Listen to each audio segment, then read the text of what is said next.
think everyone needs to chill a little bit with the discourse surrounding the Batman movie. We don't know if he's gonna be in the DCU, and I would bet that there's a possibility James Gunn still doesn't know for sure. Maybe he does, okay? But all this to say, I feel like I see a new news story about this topic every single week. The straw that kind of broke the camel's back for me was the news story that James Gunn considered Robert Pattinson for the DCU Batman. I mean, of course he did.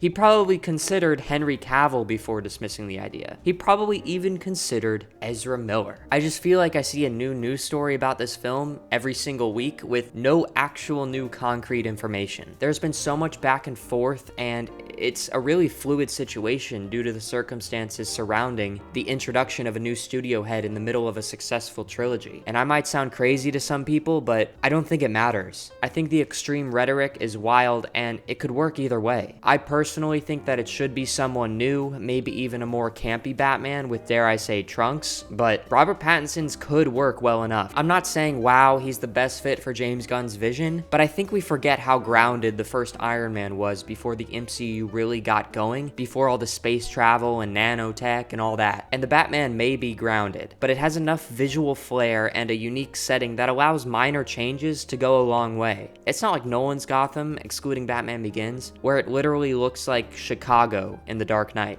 I keep hearing talk of Mr. Freeze as a possible new villain, and that is definitely on the line of camp enough to act as an almost bridge from grounded to fantastical. Batman's rogues gallery has a few fantastical villains, so it's possible is all I'm saying. And if Robert Pattinson becomes the DCU Batman, I'd love how every superhero could then have their own distinct style in their solo movies, instead of the uniformity of the MCU, which is one of my main complaints about it through the years. There's barely much separating the director's styles. Even James Gunn feels like he's making it within the Marvel mold. And the Russos work really well in the genre because it basically has become their personal style in their other films too. If Gray Man featured 2 comic book characters, it would look like a Marvel movie, and I think people would be calling it a top 10 to 20 Marvel movie. I don't know what the point of this video is. I guess just to say that no matter what happens, I think it'll be fine. My choice would be to finish out the Matt Reeves universe with a new Batman in 4 years while we focus on the other heroes, but I definitely do wonder if that'll confuse the public if a full-blown DCU starts and the only character not included is Robert Pattinson's Batman releasing alongside it as well. I guess I'm a radical centrist on this position, leaning toward a new Batman, but with that said, I think Robert Pattinson could be the DCU Batman if his trilogy gets progressively more supernatural. We've seen Robert Pattinson play characters all over the place, so he could play the Batman as he is now, or he could play a more campy version if it got to that point.